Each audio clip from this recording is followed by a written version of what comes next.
இயக்குனர் விக்ரம் சுகுமாரன் அவர்களின் நினைவேந்தலுக்கும் மதயானை கூட்டம் படத்தின் திரைக்கதை நூல் வெளியீட்டு விழாவிற்கும் வந்திருக்கும் உங்கள் எல்லாரையும் வரவேற்று இந்த நிகழ்வில் பங்கேற்கும் இந்த படத்தோடு தொடர்பில்லாத 2 நபர்களில் ஒருவன் நான்.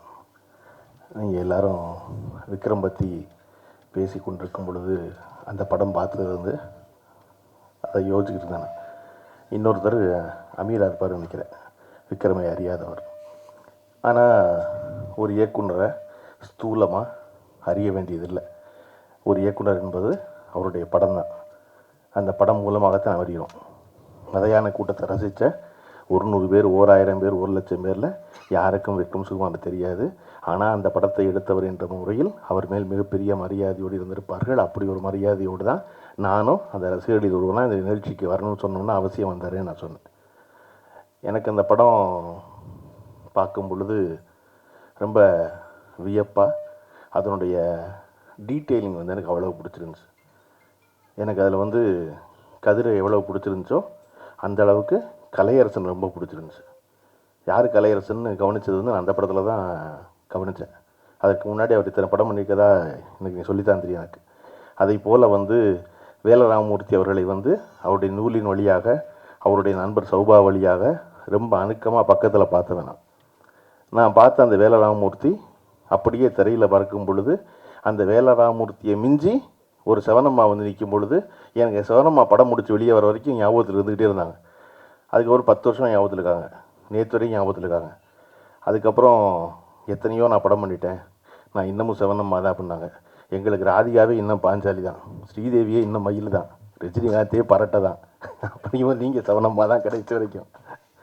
ஒரு கதாபாத்திரம் ஏற்படுத்திய பாதிப்பிலிருந்து கதாபாத்திரங்கள் வெளியே வந்து விடுகிறார்கள், ரசிகர்கள் வெளியே வருவதே இல்லை. திரும்ப திரும்ப அதைத்தான் பார்க்க விரும்புகிறான். நீங்கள் ரஜினிகாந்த் எத்தனை ஹீரோவன் நடித்தாலும் மறுபடியும் என்னைக்கு இதே எப்படி இருக்குது கேட்குறாரோ அன்னைக்கு தான் அவர் நமக்கு பிடிச்சாள். என்றைக்கு மறுபடியும் ஒரு வில்லனாக இருக்காரோ அன்னைக்கு தான் அவர் நமக்கு பிடிச்சாள். ஏன்னா அவர் அப்படித்தான் எனக்கு பதிச்சிருக்கார், அப்படித்தான் ஞாபகத்தில் இருக்கும். அப்படி ஒரு திரைப்படத்தை கிட்டத்தட்ட 10-12 ஆண்டு காலம் கழித்து இப்படி கொண்டாடுவது என்பது மகிழ்ச்சிக்குரியதா அப்படின்னா இல்லை.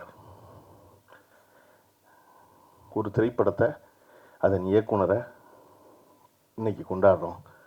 அவருக்கு ஒரு இன்றைக்கி இருந்திருந்தாருன்னா அவருடைய ஆத்மா பெரிய திருப்தி அடைஞ்சிருக்கும் அப்படின்னு சொல்வது. திருப்தி அடைந்திருப்பது நம்முடைய ஆத்மாவை தவிர விக்ரம் சுகுமாரன் ஆத்மாவாக இருக்கவே முடியாது. அது இருக்க முடியும். அந்த ஆத்மா என்ன சொல்லணும்னா, அயோக்கிய பயலா இன்றைக்கி கூடுறீங்களா எல்லாருக்கும் இல்லையா? அப்போ என்ன செய்வது அப்படின்னா, நடிகர்கள் எல்லோரும், தயாரிப்பாளர்கள் எல்லோரும் தொடர்ச்சியாக இயக்குநர்களை வைத்து அடுத்தடுத்து படங்கள் செய்வது தான் ரொம்ப முக்கியம். நீங்கள் நினச்சி பாருங்கள், பேசுகிற 10 நிமிஷத்துக்குள்ளே கோயம்புத்தூர் ஸ்லாங் எட்டி பார்க்குற கதிரையும், நான் வந்து மீஞ்சூர் அம்மாவுக்கு பிறந்தவன் சொல்கிற கலையரசனையும் கொண்டு போய் மதியான கூட்டத்தில் ஒருத்தரை ஆக்கிட முடியும் ஒரு இயக்குனராலேனா, அந்த இயக்குனரை ஒவ்வொரு படத்துலையும் அயோக்கிய பயில தீக்குளிக்க சொல்லிக்கிட்டே இருப்பாங்க. இங்கே இயக்குனர் ஒவ்வொரு படத்துக்கு தீக்குளிக்கணும், ஒவ்வொரு படத்துக்கும் நிரூபிக்கணும். ஆனால் நடிகை நிரூபிக்க வேண்டாம். நடிகன் 10 தோல்வி படம் எடுத்துகிட்டு வரலாம், அது மறுபடியும் என்ன சொல்லுவான்னா, இயக்குனருக்கு நான் வாய்ப்பளிச்சேம்மா. இயக்குனர் வெற்றி பெற்றுட்டாருன்னா காலம் உள்ளளவு மறக்க மாட்டேம்மா. எப்போ வரைக்கும்? மறுபடியும் அடுத்த படத்தில் தீ குளிக்கிற வரைக்கும். நீங்கள் அடுத்த படத்துலையும் தீ குளித்து நிரூபிக்கணும். ஆனால் ஒரு பொழுதும் நான் இல்லாத பொழுது நீ என்ன செஞ்ச அப்படின்னு ராமன்களை பார்த்து தீ குளிக்க சொல்கிற வாய்ப்பு சீதைகளுக்கு வாய்ப்பதே இல்லை இல்லையா? எப்படி ஒரு இயக்குனர் படத்துக்கு படம் நிரூபிப்பான்? ஏன் இன்றைக்கி ஏவிஎம் போல் நிறுவனத்தையும் தேவர் நிமிஷம் கொண்டாடுறாங்க அப்படின்னா, அது ஒரு படம் ஓடும் ஓடாது, அது பரவாயில்ல, அந்த டேரக்டர் கூப்பிடுவோம்ப்பா, சொன்னபடி எடுத்தாருப்பா, வச்சு கொண்டு நடத்துவோம்ப்பான்னு. அப்போ இந்த படத்தை இதை போன்ற இயக்குநர்களை தொடர்ந்து நிறைய பண்ணும். நான் பேசுகிறதுக்கு இருக்கும்போது, கதிர் பேசிக்கிட்டு இருக்கும்போது அமீன் சார் என்கிட்ட சொன்னார், நீங்கள் கதிரை வச்சு ஒரு படம் பண்ணலாமே பண்ணார். யார்? நானா அப்படின்னு. யாரை வச்சு அப்படின்னு? கதிரை வச்சு அப்படின்னாரு. சொல்லிட்டேன், சிரிச்சிட்டு சும்மா இருந்தேன். எனக்கு அமீட்ட ரொம்ப பிடிச்சது என்னென்னா, அடுத்து நான் என்ன சொல்ல போகிறோம் அது அவரே சொல்லிடுவார். அடுத்து அவர் சொன்னார் குனிஞ்சிட்டு, ஏன் இதை நீ பண்ணலாமேன்னு கேட்குறீங்களா அப்படின்னாரு. நானும் அமீரும் சேர்ந்து கதிர்கிட்ட சொல்வது என்ன அப்படின்னா, இவ்வளோ இளமையாக இருக்கீங்க, இவ்வளோ எங்கே இருக்கீங்க, இவ்வளோ துடிப்போடு இருக்கீங்க, தயவு செஞ்சு வருஷத்துக்கு 5 படம் பண்ணுங்க. என்ன கேடு உங்களுக்குலாம்? என்ன நீங்கள் கரெக்டான கதையை கண்டுபிடிச்சிருவீங்களா? டேரக்டரை கண்டுபிடிக்க முடியாது கரெக்டான கதையை. மம்முட்டி சொல்கிறாரு 75 வயசில் நல்ல படங்கிறத அமையுதுங்க. எல்லாருமே நினைக்கிறோம், எனக்கும் தெரியாது. எனக்கு படம் ஓடினதுக்கப்புறம் எனக்கு தெரியும் படம் ஓடுனுச்சுன்னு. அதடா அப்படியான்னு எல்லாருமே நல்ல படம் நினைக்கிறேன். அதனால விறுவிறு நடிக்க வேண்டியதானே இல்லையா? இதில் பத்தாவதுக்கு அந்த ப்ரொடியூசர் கவுன்சில் அறிக்கை எனக்கு என்னன்னு தெரில. ஓடிடிலாம் போய் நடிக்காதீங்கன்னு நடிகரில் போகிறான். அதாவது சினிமாவில் நடித்தா ஓடியில் நடிக்காதீங்க, சினிமாவில் இயக்குனா ஓடிடியில் போய் படம் இயக்காது. ஐயா என்ன நடக்குது உலகத்துலன்னு புரியாமல் இவன் வேற குறுக்க நடக்கான்டான்னு குனியை வச்சு முதுகில் அடிக்கிறவங்களெல்லாம் எப்பவுமே கால மெதுவும் அதுக்கு பொருந்தாத ஒன்று பேசிக்கிட்டே இருக்கு அந்த கவுன்சில். நடிகர்களை இன்ஸ்டாகிராமில் பார்த்து கூப்பிட்டுக்கிட்டு இருக்காங்க. இப்போ போய் நீங்கள் வந்து ஓடிடியில் நடிக்காதீங்க, அங்கே நடிக்க. எங்கேயாவது ஒருத்தர் நல்லா நடித்தா கூப்பிடுவாங்க இல்லையா? இங்கே நல்லா நடித்தா அங்கே கூப்பிடுவாங்க. 10 இடத்துல கூப்பிடுவாங்க நல்லா சமைக்கிறோன்னு இல்லையா? அப்புறம் இது என்ன இப்படித்தான் எனக்கு நல்ல ஞாபகம் இருக்குது இன்னமும். அதாவது டெலிவிஷனில் வந்து ப்ரோக்ராம் பண்ணாதீங்க. 20 வருஷத்துக்கு முன்னாடி ஊர்வலம் போனாங்க இப்போ மவுண்ட் ரோடில். கமல்ஹாசன் மட்டும் கதவை சாத்திட்டு வரமாட்டேன்ட்டார். கமல்ஹாசனை வந்து கலை துரோகின்ட்டாங்க எல்லாருமா சேர்ந்து. அவர் சொன்னார், டே வீட்டுக்குள்ளே வந்துருச்சு சினிமா, உங்களுக்கு புரியலையான்னாரு. இன்றைக்கி ரிலீஸ் பண்ணுற ஒரு சாதாரண படத்தை 300 ஸ்க்ரீனில் ரிலீஸ் பண்ணுறோம். இந்த வேலையை 15 வருஷம் முன்னாடி சொன்னார் கமல்ஹாசன். தயவு செஞ்சு நடந்து போகிற தூரத்தில் இருக்க தேட்டரில் போகிற ரிலீஸ் பண்ணுங்கள் படத்துக்கு. சினிமாவுக்கான வாழ்நாள் காலம் குறைஞ்சிருச்சு, அதற்கு பதிலாக வியூவர்ஸை தான் நான் மதியப்படுத்தணும் அப்படின்னு சொன்னார். அதெல்லாம் சினிமாவை என்ன நீங்கள் அப்படின்னாங்க. இப்படி இதனால் தொடர்ச்சியாக இன்னொன்று வேறு, இந்த யூடியூப்பில் உட்காந்துக்கிட்டு பணம் சம்பாரிச்சு அத்தனை ப்ரொடியூசர் உட்காந்துக்கிட்டு சினிமாவே ஓடலைன்னு சொல்லிட்டு படம் எடுத்துகிட்டே இந்த வேலையை மல்லிப்பாட்டி விட்டு விறுவிறுன்னு நிறைய வேலை செய்வதுதான் முக்கியம். அந்த கவுன்சில் அறிக்கை அதுதானான்னு தெரியல முழுமையாக. ஏன்னா எனக்கு அதில் வந்து சத்யஜோதி தியாகராஜர் இருந்தார், அவர் அறிவானவர். இல்லை சேர்க்க சரியில்லை அவருக்கும் தெரியல. இல்லை அங்கே நடிக்காது இங்கே நடிக்காதுன்னு.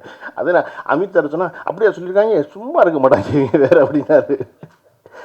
அதை இப்படி இருக்க காலச்சூழலில் விக்ரம் சுகுமாரன் போல் இங்கே 100 இயக்குநர்கள் இருக்காங்க இல்லையா? நமக்கு முன்னாடி இருப்பவர்களை எப்படி கொண்டாடுகிறோமோ. நான் சமீபத்தில் ஒரு கவிதையினுடைய தமிழ் மொழிபெயர்ப்பு படிக்கும்போது அந்த அம்மா வந்து வெளிநாட்டு அம்மா விமானத்தில் போகும்போது தன்னோட ஒரு செடியை தூக்கிட்டு போகிறதா சொல்லி வர கவிதையில், ஏன் எப்பொழுதுமே கையில் ஒரு செடியை தூக்கிட்டு போகணும் நாடு விட்டு நாடு போகும்போது அப்படின்னா, தன் வேர்களோடு இருக்கிற தொடர்பை விட்டு போகாமல் இருப்பதற்காக நான் தூக்கி செல்கிறேன்னு சொல்லுவான் அந்த கிழவி. அதை போல் நமக்கு முன்னாடி இருப்பவர்களை வந்து நம்முடைய முன்னோடிகளை எப்படி கொண்டாடுகிறோமோ அப்படி நமக்கு பின்னாடி வந்தவர்களையும் கொண்டாடுவது ரொம்ப முக்கியம். பின்னாடி வருபவர்களுக்கு இந்த இருக்கான் பிரமாதமான அவர்கள் சொல்கிறது ரொம்ப முக்கியம். என்னுடைய இயக்குனர் பார்த்திபன் அவர்களை நான் எப்பொழுதும் நினைத்து கொள்வதற்கான காரணம், பாக்கியராஜ் அவர்கள் ஒரு மிகப்பெரிய சாதனைக்கு சொந்தக்காரர். தன்னுடைய இயக்குனரை கொண்டாடும் பொழுது எவ்வளவு மனம் மகிழ்ந்து மனம் நிறைந்து கொண்டாடுவாரோ, அப்படி எந்த சாதனையும் செய்யாத தன்னுடைய உதவியாளனாகிய என்னை கொண்டாடும் போதும் அதே போல் பழனி பிரமாதமான என்னை கொண்டாடுவார். அப்போ தனக்கு முன்னாடி இருந்து வரை கொண்டாடுவதை போல் பின்னாடி இருந்து வரை கொண்டாடுவது ரொம்ப முக்கியம். அப்படி விக்ரம் சுகுமாரனை கொண்டாடி இருக்க வேண்டும். அப்படின்னா கொண்டாடி இருக்கணும். முன்னாடி போது பின்னாடி கொண்டு ஒருத்தர் பிரமாதம் ஒரு வேலை செஞ்சுருக்கானே, வேலை செய்கிறானே அப்படின்னு. இந்த புத்தகத்தில் வந்து ஒரு வரி கேமராமேன் வந்து ஒரு வரி சொல்லியிருக்காரு. நாங்கள் வந்து இந்த படத்தில் வேலை செய்யும் பொழுது எடுத்த முடிவுகளை இன்றைக்கி எடுப்போமான்னு எங்களுக்கு தெரியல. காரணம் இளமையின் காரணமாக மிக அசாதாரணமான முடிவுகளை சாதாரணமாக எடுத்தோம் அப்படின்னு. விக்ரம் சுகுமாரன் இருந்திருந்தால் இன்றைக்கும் அதே அசாதாரணமான முடிவுகளை சாதாரணமாக எடுத்தோம். அப்படி எவர் ஒருவர் தன்னுடைய துறைகளில் எடுக்கிறார்களோ அவர்கள் தான் நிலைத்து நிற்கிறார்கள். அதுக்கு வந்து வயது இளமை அதெல்லாம் காரணம் கிடையாது. அடுத்தடுத்து தொடர்ச்சியாக அந்த முடிவுகள் எடுக்கணும். எடுக்கிறதுக்கான வாய்ப்பு எல்லாருக்கும் கனியணும்.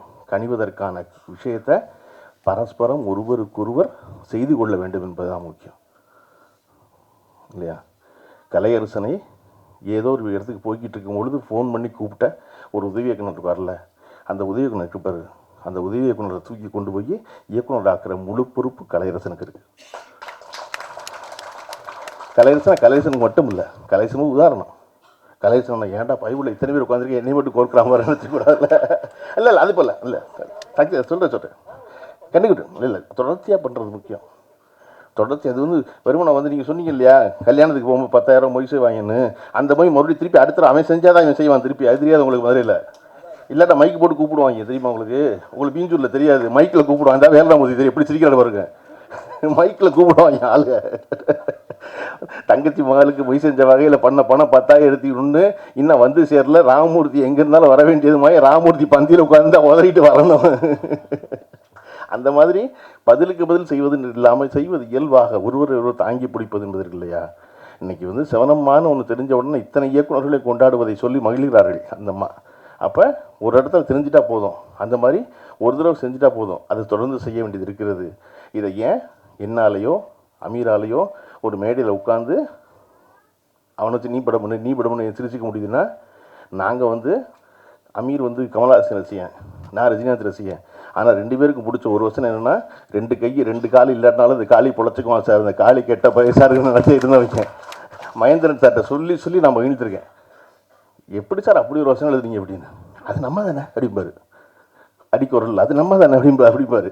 அதை போல் நாம் தொடர்ச்சியாக வலுவோடு இருப்பது என்பது எல்லாராலும் இருக்க முடியாது, எல்லாரும் எதிர்த்து பேச முடியாது.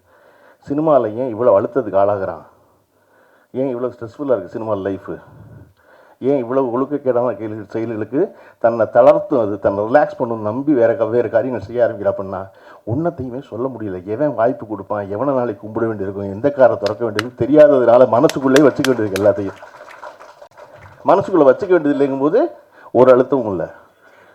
என்ன செய்ய போகிறோம், நம்ம போய் நிம்மதியாக தூங்க போகிறோம், அவன் தூங்காமல் இருக்க போகிறான்.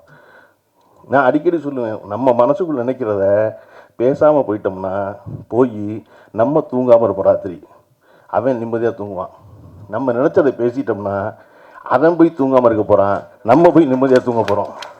அப்போ நமக்கு பிபி வராது, நமக்கு ஹார்ட் பிளாக் கிடையாது, நமக்கு ஒன்றும் இல்லை. நம்ம பாட்டுக்கு அடுத்த நாள் புத்தகத்தை படிச்சுட்டு வேலராமூர்த்தியவோ பிரபஞ்சனையோ படிச்சு விட்டு நம்ம பாட்டுக்கு பேசாமல் இருக்கலாம் இல்லையா.